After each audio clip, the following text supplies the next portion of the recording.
ഇന്ന് ഞാൻ നൂൽപുട്ട് ഉണ്ടാക്കാമെന്ന് വിചാരിച്ച് നൂൽപുട്ടിൻ്റെ മാവൊക്കെ എടുത്ത് കുഴച്ചങ്ങോട്ട് വെച്ചു. കുഴയ്ക്കുമ്പോൾ തന്നെ എനിക്ക് എന്തൊക്കെയോ പന്തികേട് തോന്നി. ഇത് ശരിയാവുമോ എന്നറിയില്ലല്ലോ. അന്നുണ്ടാക്കിയപ്പോൾ ശരിയായിട്ടുണ്ടായിരുന്നില്ല. ഈ പ്രാവശ്യം ഞാൻ കുറച്ച് വറുത്തിട്ടൊക്കെയാണ് ഉണ്ടാക്കിയത്. പക്ഷേ റെഡിയായില്ല, ചീറ്റിപ്പോയി.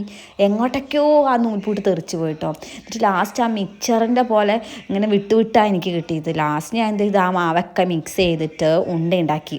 പറയുമ്പോൾ കുറച്ച് തേങ്ങ, ജീരകം, പഞ്ചസാര ഇട്ട് മിക്സ് ചെയ്തിട്ട് അങ്ങനെ ഉണ്ടാക്കി. പല ഷേപ്പിലുണ്ടാക്കും കേട്ടോ. ഉണ്ടയല്ല, പല ഷേപ്പിലാണ് ഞാൻ ഉണ്ടാക്കി വെച്ചത്. അങ്ങനെ അത് സ്റ്റീം ചെയ്ത് അങ്ങനെ ചായ വെച്ച് കുടിച്ചു. ഈ നൂൽപുട്ടിൻ്റെ മാവ് ഞാൻ കഷ്ടപ്പെട്ട് നേറ്റിക്കൊണന്നാണ് കേട്ടോ. അവിടെ ഒരു മില്ലിൽ പൊടിച്ചതാണ്. ഈ ഉമേഷാണ് പോയി പൊടിച്ചത്. ഇനി എന്തിനു വേണ്ടിയിട്ടാണ് പൊടിച്ചതെന്ന് എനിക്കറിയില്ല. അതായത് നമ്മൾ പുട്ടിന് പൊടിക്കൽ അങ്ങനെയൊക്കെ ഉണ്ടല്ലോ. ഇത് എന്തിനാണ് പൊടിച്ചതെന്ന് എനിക്കറിയില്ല. പക്ഷെ അതൊന്നിനും കൊള്ളൂല. അയ്യോ, വെറുതെ അത് ഉണ്ടാക്കാൻ പിന്നെയും ബെറ്ററാന്ന് എനിക്ക് തോന്നുന്നു കേട്ടോ. കൊഴുക്കട്ടിയില്ലേ, അതാണ് ഞങ്ങൾ ഉണ്ടാന്ന് പറയാം കേട്ടോ. പിന്നെ ഈ ഉച്ചയ്ക്ക് എന്തെങ്കിലും ഉണ്ടാക്കണ്ടേ. ഉച്ചയ്ക്ക് ഞാൻ അരി അടുപ്പത്തല്ല ഇൻഡക്ഷനിൽ വെക്കാമെന്ന് വിചാരിച്ചപ്പോൾ കുറച്ച് കഴിഞ്ഞപ്പോഴേക്കും കറണ്ട് പോയി. പിന്നെ ഞാൻ കുറച്ച് നേരം എടുത്ത് ഗ്യാസിൽ വെച്ചു. ഗ്യാസ് എപ്പോഴാണ് തീരുകയെന്ന് അറിയില്ല. അതാ ഇപ്പം തീരും എന്ന് പറഞ്ഞാൽ നിൽക്കണത് കേട്ടോ. ഗ്യാസ് നമ്മളാക്കുമ്പോൾ നല്ല ഹൈ ഫ്ലെയിമിൽ ഇടരുത്. കുറേ ഗ്യാസ് പുറത്തേക്ക് പോത്രേ. ഒരു മീഡിയം ഫ്ലെയിമിലൊക്കെ ഇട്ടിട്ട് ആക്കിയാൽ മതി. അപ്പോൾ ഗ്യാസ് അധികം പോവില്ല. അത് ഞാൻ എവിടെയോ കണ്ടതാണ്. എൻ്റെ അനിയത്തി പറഞ്ഞത് ഏതോ ഒരു വീഡിയോയിൽ കണ്ട അത്ര ആൾ. അങ്ങനെ നമ്മൾ ഇന്നത്തെ ലഞ്ചിന് എന്താണെന്നറിയോ? മുരിങ്ങക്ക അല്ല, ചക്കക്കുരു മുരിങ്ങക്ക മാങ്ങക്കറി. പച്ചമാങ്ങ കിട്ടിയിട്ടോ.